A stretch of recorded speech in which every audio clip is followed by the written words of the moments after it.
지진이에요, 지진. 산이 흔들려 바다 가운데 빠진 것도 마찬가지겠죠. 하지만 이건 좀 더 그 다음에 바닷물이 솟아나고랑 함께 연결되어 생각하면요, 쓰나미입니다. 해일. 큰 해일이 바다에서 일어나가지고요, 그 산을 덮치듯이. 아니면 그 다음 뭡니까? 산이 흔들릴지라도 이거는 뭐냐면요, 일종의 홍수로 인한 산사태를 가리키는 것이죠.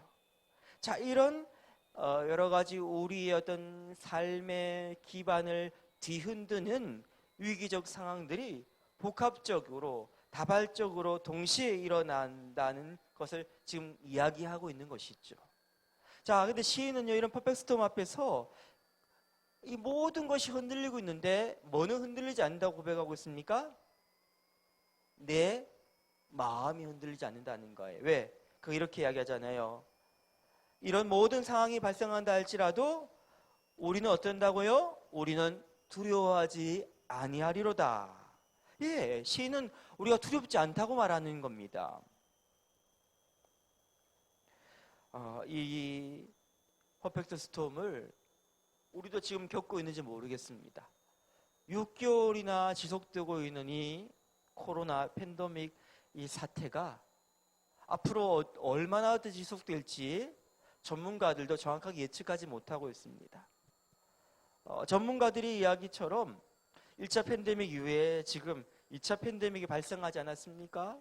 그래서 우리도 이렇게 예배드리는 곳에 여러 가지 장애를 받고 있습니다만, 자, 이런 일들이 우리 가운데 일어나고 있는데 지금 상황만은 너무나 힘든데 위기 상황인데 여기에 덧붙여가지고 개인적으로 갑자기 사고가 일어난다든지 아니면요 심각한 질병이 걸린다든지 아니면 경제적인 심각한 위기 상황에 닥친다든지 아니면 가정에서 뭐 자녀들이 어떤 여러 가지 어려움을 겪든지 아니면 부부관계 불화가 발생하든지 이런 일이 함께 우리를 덮친다면 겪게 된다면 우리가 이런 어떤 모든 것들이 다 뒤흔들리는 이런 상황 앞에 놓여진다면 우리가 예상하지 못했던 그런 위기들이 더 크게 우리 가운데 발생한다면 우리에게 필요한 것이 뭐겠습니까? 오늘 본문의 시인이 고백했던 것 같은 바로 이 믿음이 필요하다고 생각합니다. 어떤 일이 날다 할지라도 딱 한 가지, 내 마음은 흔들리지 않습니다. 나는 두렵지 않습니다. 이 믿음이 필요한 것이지요. 여러분, 외부적 환경을 우리가 더 이상 통제할 수 없다는 생각이 들 때 우리 안에는 두려움은 무기력감으로 발생합니다. 또 무기력감이요 더 더해지면요 그것이 나중에는요 절망감으로 우리 가운데 우리의 생각과 마음을 지배하게 됩니다.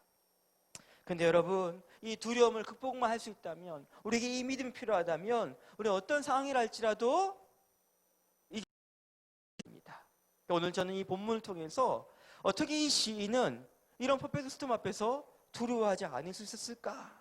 이 믿음 비결을 함께 살펴보면서 이 믿음이 우리의 믿음 되기를 소원합니다. 현재 혹시 이 퍼펙트 스톰 앞에 놓여 계십니까? 여러 가지 복합 다발적인 어떤 위기들이 함께 겹쳐가지고 큰 어려움을 겪고 계신 분 계십니까? 오늘 말씀을 통해서 이 위기를 극복할 수 있는 믿음의 비결을 우리가 배우기를 주님의 이름으로 축복합니다. 첫 번째 시인은 우리에게 이렇게 말합니다. 첫 번째요, 가만히 있으라입니다. 우리 10절 말씀 맨 앞부분 같이 한번 읽어볼까요? 이르시기를 너희는 가만히 있어. 첫 번째가 뭡니까? 가만히 있으라는 거예요. 여러분, 가만히 있는 것이 굉장히 어려운 겁니다. 특히 주도적인 현대인들에게 있어가지고요, 위기 상황 가운데 가만히 있으라 굉장히 힘든 명령이에요. 근데 곰곰이 생각해 보면 우리 왜 위기가 더 큰 위기로 확산되는가 생각해 보면요, 위기 가운데 우리가 깊이 생각하지 않고 성급하게 행동하기 때문에 서두르다가 더 큰 위기를 만들고 일을 그르치지 않습니까? 이 가만히는 굉장히 중요한 거예요. 동물을 훈련시킬 때 그 동물 조련사가 제일 먼저 가르치는 게 뭔지 아십니까? 멈춰, 이거예요. 이 멈춰를 배우지 못하면요 그 다음 단계로 발전할 수가 없습니다. 저도 군대에 있을 때 가장 많이 들었던 명령 중 한 가지가 이겁니다. 동작 그만. 그럼 어떻게 합니까? 모든 행동을 딱 멈추고 명령을 내린 사람을 주목하게 되는 것이죠. 이 멈춰, 이게 제일 중요한 거예요. 어떻게 보면. 예전 6.25 전쟁이 한창일 때 중공군들이 인해 전술로 막 들이닥칩니다. 아군의 진지랑에서 정말 개미떼 같은 중공군들이 들이닥칩니다. 그들이 꽹과를 치면서 나팔을 불면서 닥칩니다. 한순간에 수많은 적들이요 러시아에 꽉 차버리면요 어떤 마음이 들겠습니까? 공포감, 두려움이 나를 엄습하겠죠. 그때 지휘관이 이야기합니다. 사격하지 말고 기다려, 멈춰, 기다려. 왜 그렇습니까? 유효 사정거리 안에 들어오지 않는데도 사격해버리면요 일단 화력을 집중하지 못하는 거예요. 어떻게 됩니까? 사격! 명령이 떨어졌을 때 비로소요 화력을 집중시켜야지만이 이 전쟁에 승리할 수 있는데 두려움, 공포 때문에 나도 모르게요 방아송이 손에 땅 쏘면 어떤 일이 있습니까? 그 두려움이 순식간에 확산되어 가지고요 막 이리저리 막 남발해 버립니다. 그러면 뭡니까? 화력이 집중되지 않기 때문에 결국 그 전쟁에 패배할 수밖에 없는 거예요. 우리 가운데 두려움이 있습니다. 이 두려움 가운데 가만히 있는 것이요 제일 힘든 거예요. 이 큰 태풍이 내 코앞에 밀어 닥쳤는데 위기 상황이 나와 내 가정 다 덮쳤는데도 어떻게 하란 말입니까? 명령권자인 하나님을 주목하면서 뭐예요? 멈춰, 기다려, 잠잠히 있어, 가만히 있어. 이걸 우리가 해야 되는 거예요. 이게 참 쉽지가 않습니다. 정말 쉽지가 않아요. 야곱이 평생 그가 험악한 세월을 보내면서 배운 게 뭔지 아십니까? 가만히 있어, 이거 배운 거예요. 야곱은 태중에 있을 때부터요 하나님 택함 받은 사람입니다. 리브가의 뱃속에서 쌍둥이가 임신되고 서로 싸우는 것을 보면서 아버지 이삭이 걱정되어서 하나님께 기도했죠. 하나님 응답의 말씀 뭡니까? 큰 자가 어린 자를 섬길 것이다 예요. 다시 말하면요 야곱이 어린 자, 나중 나온 자 아닙니까? 그러니까 그가 큰 자, 그건 뭡니까? 하나님의 택함 받은 사람이 될 거라 이미 태중에 정해져 있는데도 불구하고도 야곱이 뭘 못합니까? 하나님의 축복이 임할 때까지 기다리지 못해요. 그래서 어떻게 하냐면요 아버지를 속이고 형을 속여가지고 스스로의 힘으로 장자권을 받고 또 축복을 받으려고 하지 않습니까? 그의 인생 결국 그래서 그렇게 험악한 세월을 보내는 거예요. 아브라함이 하나님의 인도하심 따라서 가나안 땅에 왔습니다. 곧 그 겪는 게 뭡니까? 기근을 겪게 됩니다. 그의 마음 가운데 두려움이 생깁니다. 하나님을 향해 잠잠히 기다리고 있어야 되는데 가만히 있어야 되는데 그렇게 하지 못하고 어떻게 합니까? 애굽으로 내려갔다가 결국 사라를 누이라고 속이고 수많은 어려움을 겪지 않습니까? 바로 이게 우리 힘든 어려운 문제의 핵심이에요. 우리가 다 압니다 이거를. 근데 막상 위기가 닥치면 이게 참 잘 안 돼요. 여러분 우리가 가만히 있는 것이 훈련되지 않으면요 그 다음 단계로 넘어갈 수가 없어요. 큰 위기가 있습니다. 그 위기가 겹쳐서 지금 우리가 다가오고 있습니다. 지금 우리에게 필요한 게 뭡니까?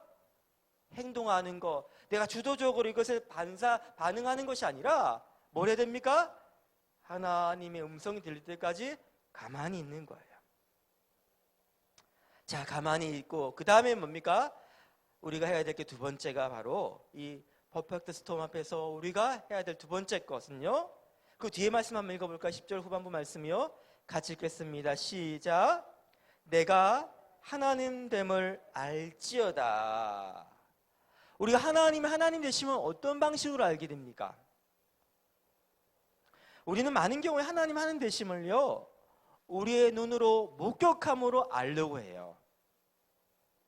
하나님이 하나님 되심을 아는 방식은 육안으로 목격하고 확인하고 내가 실증적으로 검증함을 통해서 알 수 있지만 우리는 육안보다 더 중요한 게 뭡니까? 영안으로 하나님을 우리가 하나님 되심을 알아야 되겠죠. 그래서 우리 필요한 게 뭡니까?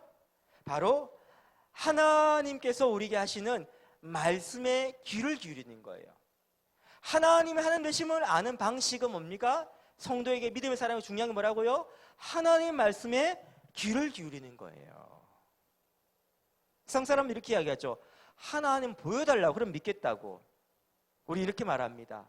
하나님 말씀을 들으세요.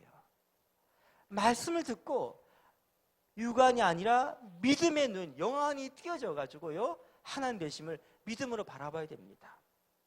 대표적인 예가 누구냐면요, 12명의 정탐꾼 가운데서 10명의 정탐꾼과 그 다음 2명 여호수아와 갈렙의 차이예요. 자, 10명의 정탐꾼들은요, 눈으로 본 것을 가지고 뭡니까? 그것을 가지고 어떤 근거를 삼아 가지고 어떤 결정과 선택을 하려고 합니다. 반대로 갈렙과 여호수아는 어떻게 하죠? 그 눈으로 본 것보다 더 중요한 게 뭡니까? 하나님의 그들이 하신 말씀, 약속의 말씀, 그것을 근거로 해가지고 뭡니까? 믿음의 눈으로 말씀을 듣고, 그래서 믿음의 눈으로 바라보면서 확신 가운데 나아가잖아요. 결국 누가 하나님 역사의 주인공, 다시 말하면요, 가나안 땅을 상속받는 역사의 주인공이 됩니까?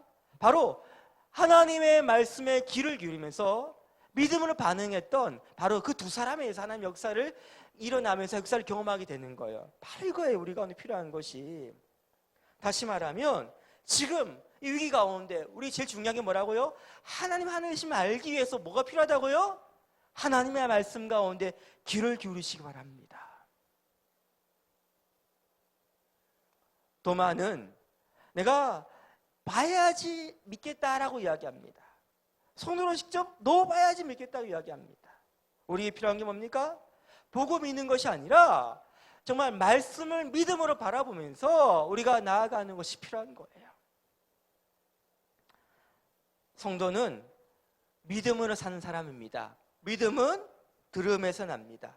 우리 가운데 의심과 두려움과 불안감과 염려와 그 모든 어떤 부정적인 생각들이 우리 마음에 있을 때 뭘 해야 된단 말이에요? 하나님 약속의 말씀 가운데 더욱더 귀를 기울이시기 바랍니다. 언제까지 하나님 말씀 들어야 됩니까? 의심의 안개가 거칠 때까지, 근심의 두려움이, 염려의 먹구름이 사라질 때까지 계속해서 지속적으로 우리의 마음 가운데, 우리의 생각 가운데 하나님 말씀을 담으시기 바랍니다. 하나님 말씀이 내 생각을 지배할 때까지, 하나님 말씀이 내 모든 총재권을 회복할 때까지요, 끊임없이 우리는요 말씀을 듣고 또 들으시기 바랍니다. 이사야 40장 8절 말씀 보니까요, 푸른 마르고 꽃은 시드나 우리 하나님 말씀은 영원히 서리라고 선지자는 말하고 있습니다. 풀은 생기가 넘치죠, 그렇죠? 생생하게 있지 않습니까? 풀을 보면서 살아있다고 우리 다 느끼지 않습니까? 그 풀을 보면서. 꽃은 뭐예요? 화려하고 아름답습니다. 반대로 하나님의 말씀은 어떻게 느껴집니까? 하나님의 말씀은요, 구닥다리처럼 느껴집니다. 화석화된 것처럼 느껴집니다. 그리고요, 흠모할 만큼 아름답게 느껴지지 않습니다. 하지만 여러분, 꽃은 시듭니다. 풀은 마릅니다. 하지만요, 하나님 말씀은 아무리 세월이 지난다 할지라도, 아무리 상황이 변한다 할지라도 결코 변하거나 수정되거나 아니면 첨삭될 필요가 없다는 말입니다. 하나님 말씀은요, 반드시 우리 가운데 성취되는 능력이 있습니다. 하나님 말씀이 살아있단 말이에요. 풀이 살아있는 것이 아니라, 꽃이 살아있는 것이 아니라 하나님 말씀만이 살아있단 말입니다. 그러므로 여러분, 흔들리지 않은 하나님의 말씀을 내 삶의 근거 삼아서 그 반석 위에 내 인생의 집을 세운 사람은요, 모든 것이 흔들려 버리는 이 퍼펙트 스톰 상황 가운데서도 그 인생 결코 흔들리지 않습니다. 위기 가운데, 이 계속해서 더 덮치고 있는 위기의 어떤 반복 가운데 우리가 할 것은요, 하나님 말씀에 귀를 기울이는 겁니다. 세 번째, 이 퍼펙트 스톰 가운데 두려움에 매몰당하지 않고 우리 마음을 지키기 위해서 우리가 할 것은요, 나와 함께 하시는 하나님의 사랑에 집중하는 것입니다. 상황에 주목하지 마시고 뭐에 집중하시라고요? 하나님의 사랑에 우리의 마음을 두시기 바랍니다. 우리는 자꾸 환경과 상황을 중요하게 여깁니다. 하지만 환경과 상황보다 더 중요한 것은요, 하나님과의 친밀감입니다. 다시 말하면 어떤 환경과 상황이 나를 살리고 죽이고 결정짓는 것이 아니라 하나님과의 관계, 다시 말하면요, 하나님과의 친밀감이 잃어버린다면 그때부터는 뭡니까? 죽는 거예요, 죽는 거. 안타깝게도 성도님들이 은행 구자의 잔고에 수가 없는 것은요, 큰일 났다고 이야기합니다. 병이 걸려서 육신이 몸이 아플 때는요, 나는 이제 큰일 났다고 이야기합니다. 하지만 그게 큰일이 아니란 말이에요. 그게 중요한 게 아니란 말이에요. 뭐가 중요한 겁니까?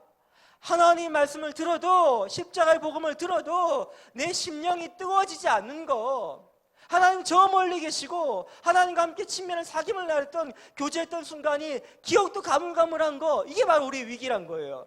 진짜 위기는요, 하나님 관계가 무너진 것이 위기지 태풍이 치는 것이 위기가 아닙니다. 지진이 일어나는 위기가 아닙니다. 여러분, 세상이 뒤집어진다는 게 위기가 아니에요. 진짜 우리의 영혼이 죽어가는 위기는요, 하나님과의 관계가 막혀버리는 것입니다. 오늘 말씀 1절 말씀 한번 같이 한번 읽어볼까요? 다시 1절 말씀 같이 읽겠습니다. 시작. 하나님은 우리의 피난처시요 힘이시니 환난 중에 만날 큰 도움이시라. 어떤 분이라고요? 환난 중에 만날 큰 도움이시라 하나님에 대해 고백하고 있습니다. 이 말씀을 원어적으로 좀 푼다면요, 환난 중에 만날 큰 도움이시다, 이런 어떤 의미는 뭐냐면요, 환난은 있어요. 지금 환난이 없다는 게 아닙니다. 환난, 어려움, 힘든 위기가 있다는 거 있어요. 하지만 그 다음 무슨 말 하냐면요, 환난이 있지만 하나님이 현존하신다, 그 의미예요. 보세요, 환난이 있습니다. 어려움이 있습니다. 위기가 있습니다. 하지만요, 그 가운데 하나님이 없는 거 아니라 하나님이 함께 계신다는 거예요. 하나님이 함께 계신다, 계속해서 이야기합니다. 내가 두렵지 않고 이겨낼 수 있는 이유 뭡니까? 하나님 우리와 함께 계신다, 계속 그 이야기합니다. 그리고 하나님 향해서 우리 하나님을 표현하죠. 그렇죠? 바로 이거예요. 시인은 지금 그거에 집중하고 있는 거예요. 환난과 외부적 상황 환경이 아니라 하나님의 현존의식을 갖고 있단 말이에요. 코람들을 갖고 있단 말이에요. 그래서 뭡니까? 하나님 우리와 함께 하시고 나를 사랑하시는 바로 우리 하나님이시기 때문에 바로 하나님의 사랑이 집중하다 보니까 그가 이길 수 있다고 이야기하는 거예요. 여러분, 두려움은 때로 우리를 얼어붙게 만듭니다. 위기가 닥치기 전까지는 누가 용감한 자이고 누가 비겁한 자인지 알 수가 없습니다. 위기가 닥치고 난 다음에 이제 그 차이가 나는데요, 용감한지 비겁한지는요, 종이 한 장 차이입니다. 종이 한 장 차이. 우리가 마치 번지 점프대회 위에 서 있다 생각합시다. 뛰어내릴 것인가, 용감하게? 아니면 뒤로 물러설 것인가? 여러분, 어떤 사람이 뛰어내릴 수 있을까요? 용감한 자겠죠. 근데 그 용기의 근원이 어디 있냐면요, 저는 제가 혼자 뛴다면 자신이 없어요. 하지만 제가 사랑하는 사람과 함께 뛴다면요, 뛸 수 있을 것 같아요. 무슨 말입니까? 하나님을 향한 우리의 사랑을, 우리가 하나님이 우리를 향하신 그 하나님의 사랑을 우리가 확신한다면, 우리를 사랑하신 하나님 우리 함께 계심을 확신한다면요, 그 사랑하는 사람이 함께한 것 때문에 용기 있게 발을 한 발자국 더 내딜 수가 확신합니다. 다시 말하면 무엇이 우리 용기 있게 만드냐면요, 바로 사랑이에요. 사랑. 오늘 본문의 시인도 마찬가지입니다. 나는 두렵고 불안하고 염려하고 걱정도 있어요. 하지만 뭡니까?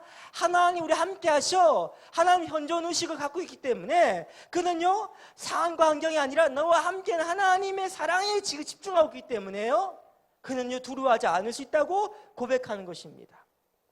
오늘 본문의 시편 46편은요, 누구의 애송시냐면 종교개혁자 마틴 루터의 애송시입니다.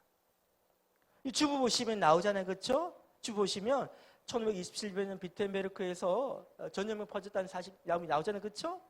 자, 그가 마틴 루터의 삶을 되돌아보면요, 야, 이 사람 참 퍼펙트 스톰 앞에서 평생 노출된 사람이에요. 그러니까 종교개혁을 시작했을 때 바로 그 당시에 최고 권력자였던 교황이 그를 파문해버립니다. 파문당한다는 의미는 뭐냐면요, 누구도 이 사람을 법적으로 보호하지 않는다는 거예요. 그러니까 재판을 통해서 어떤 공권력이 어떤 보호받는 것이 아니라 아무나 이 사람을 죽여버려도 법에서 그를 보호하지 않는다는 겁니다. 그러니까 교황을 비롯한 그 기득권 세력이 다 마틴 루터의 적이 된 거예요. 그러고 난 다음에 이 사람이 그래도 작센 어떤 그 귀족이 그를 이렇게 보호해줬기 때문에 그 성에서 이렇게 숨어서 생활하게 되었습니다. 자, 그런데 계속해서 종교개혁 운동하는데 루터의 가장 어떻게 보면 지지 기반이었던 농민들이 마틴 루터의 어떤 종교개혁 운동에 그들이 영향을 받아가지고 그 농민들이 어떻게 보면요 혁명을 일으킵니다. 근데 마틴 루터는 그 농민들의 혁명에 대해서 지지하지 않은 거예요. 왜? 그런 폭력적인 방법으로 본인이 어떤 꿈꾸는 개혁, 교회 개혁을 이룰 수 없다 생각한 것이죠. 그리고 어떤 일을 합니까? 자기의 지지 기반이었던 많은 농민들을 다 어떻게 보면 다시 적으로 그를 등을 돌리는 거예요. 그러니까 내 편이 또 다 사라져 버린 거죠. 그러니까 또 뭡니까? 엄청난 적이 생겨버린 거예요. 게다가 그가 기거하고 있던 작센주 그 바로 밑에 오스트리아라는 나라가 있는데 오스트리아 수도가 뭐냐면 빈입니다. 여러분 빈 아시죠? 빈, 그 교황국의 어떤 뭐 수도라고 부르는 빈에 그 오스트리아의 수도인 그 빈 앞까지 오스만 투르크 지금의 어떤 터키죠. 터키 이슬람 세력이 빈 성을요 점령 일부 지점까지 갑니다. 다시 말하면 뭡니까? 빈 성이 무너지면 어디가 오는 거예요? 지금 마틴 루터가 기가하고 있는 작성까지 지금 치고 내려오는 거예요. 이슬람 세력이. 그러니까 뭡니까? 또 위기죠. 그렇죠?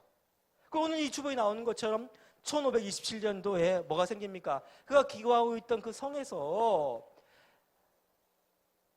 패스트, 흑사병이 퍼지기 시작한 거죠. 엄청난 위기 아니겠습니까? 근데 그가 이때 이 도시를 떠나지 않고 머물러 있습니다. 왜? 목자는 양과 함께 있어야 된다 이런 마음을 가지고. 그뿐만 아니죠. 그 개인적으로 이 사람은요, 마틴 루터는 평생을 신경쇠약증으로 늘 병을 달고 살았던 사람이에요. 지금 몇 가지만 이야기했는데 뭡니까? 이것이 하나하나가 그냥 대충이 아니라 심각한 위기 아닙니까?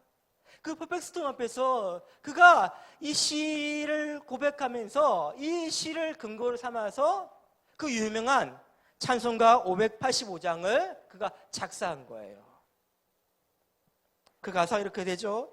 내 주는 강한 성이요 방패와 병기 되시니 큰 환난에서 우리를 구하여 내시리로다. 2절 가사 내 힘만 의지할 때는 패할 수밖에 없도다. 힘 있는 장수 나와서 날 대신하여 싸우네. 3절 가사가 이렇습니다. 이 땅의 마귀가 들끓어 우리를 삼키려 하나 겁내지 말라고 섞어라 진리를 이기리로다.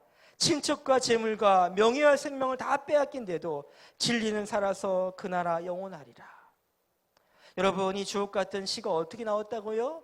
그 위기가 겹친 그 퍼펙트 스톰 앞에서 그가 오늘 말씀인 시편의 이 시인의 어떤 우리랑 한 권면처럼요 그 위기 가운데 잠잠히 가만히 있으면서 오직 하나님의 말씀에 귀를 기울이면서 하나님의 하나님을 그가 알고 그리고 오직 하나님이 향하신 그 사랑만에 집중하여서 그 모든 위기를 믿음으로 돌파했던 것입니다. 사랑하는 여러분, 이 시대에 우리에게 필요한 것도 바로 이 믿음입니다. 여러분, 앞으로 위기가 곧 끝날 거예요. 좀 나은 세상이 올 거예요. 괜찮아질 거예요. 이런 근거 없는 낙관론, 성급한 낙관론을 이야기하고 싶지 않습니다. 더 큰 위기가 닥칠지 모릅니다. 아니, 우리 인생 가운데 이 코로나보다 더 심각한 위기가 닥칠지 모릅니다. 여러 위기가 겹쳐서 복합적으로 다 동시다발적으로 우리에게 일어날지 모릅니다. 하지만 여러분, 명심하십시오. 가만히 잠잠히 하나님 음성 귀를 기울이는 사람, 그리고 하나님의 사랑에 주목하고 환경과 상황이 아니라 하나님의 사랑에 집중하는 그 사람은요 믿음으로 승리할 것입니다. 저 여러분이 믿음의 용사 되시기를 주님의 이름으로 축복합니다. 함께 찬양하기로 원합니다. 내 주는 강한 성이요 방패와 병기 되시니 585장 함께 찬양하시고 우리 함께 기도하기로 원합니다. 찬송가 585장 내 주는 강한 성이요 함께 찬양하시겠습니다.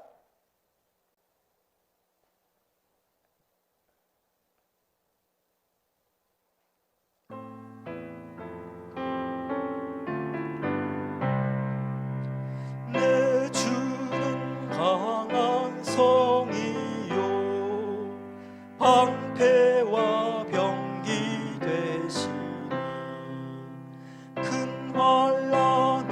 힘으로써 우리를 구하여 내시리로다.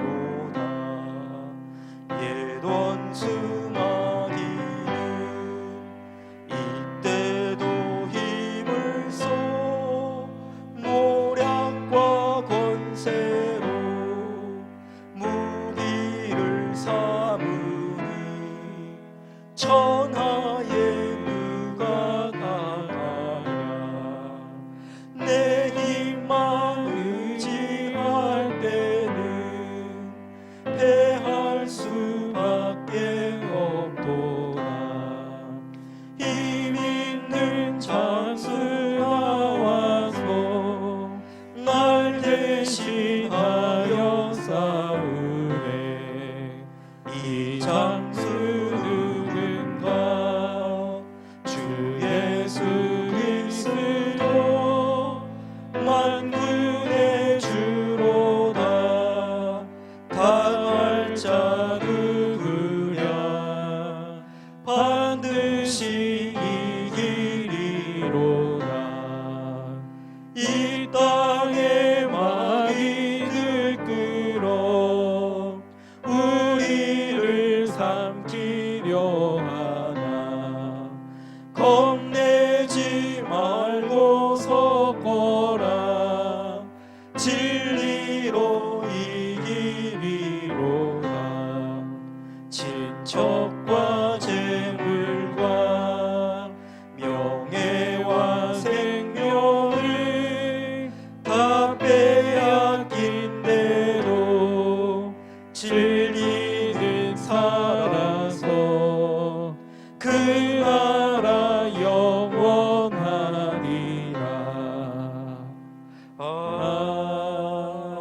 아멘. 그렇습니다, 여러분. 마귀가 우리의 가족과 우리의 모든 물질과 우리의 명예와 심지어 우리의 생명을 빼앗는다 할지라도 우리의 이 영혼, 우리의 마음은 결코 빼앗기지 않습니다. 우리가 목숨 잃는 상황이 온다 할지라도 우리가 두려워하지 않고 담대하게 오늘 시인처럼 고백할 수 있는 그 이유는 우리가 잠잠히 주님을 바라보기 때문입니다. 위기를 바라보는 것이 아니라 하나님의 음성에 귀를 기울이기 때문입니다. 하나님이 우리 향하신 그 사랑, 십자가로 증명된 그 사랑에 우리가 집중하기 때문입니다. 이 시대는요, 믿음 있는 사람이 필요한 시대입니다. 세상이 모든 걸 다 흔들린다 할지라도 흔들리지 않는 믿음 위에 선 사람이 필요한 시대입니다. 이 시간 우리가 이 믿음 달라고, 이 믿음 우리 가운데 닥치는 이 복합적으로 동시다발적으로 발생하는 이 모든 위기 가운데 이 포퍼스톰 앞에서도 담대하게 하나님 우리 함께 하시기 때문에 우리는 흔들리지 않습니다. 두렵지 않습니다. 이 믿음의 사람에게 달라고 함께, 우리에게 믿음 달라고 함께 간절히 간구하며 기도하기로 합니다. 기도하겠습니다. 주님, 우리가 서 있는 이 시대에 큰 태풍이 하나도 아니고 여러 개가 우리에게 닥치고 있는 시대입니다. 우리의 가정을 다 휩쓸어가고 있는 태풍, 우리의 모든 재산을 다 휩쓸어가는 태풍이, 우리의 건강을 다 휩쓸어가는 태풍이 우리 위로 닥치고 있습니다. 하지만 우리가 이 시간 두려워하지 않습니다라고 믿음을 담대히 고백할 수 있는 이유는 우리가 우리 함께 하시는 하나님을 지목하기 때문입니다. 하나님의 음성에 귀를 기울이기 때문입니다. 잠잠히 하나님의 음성을 듣기 때문입니다.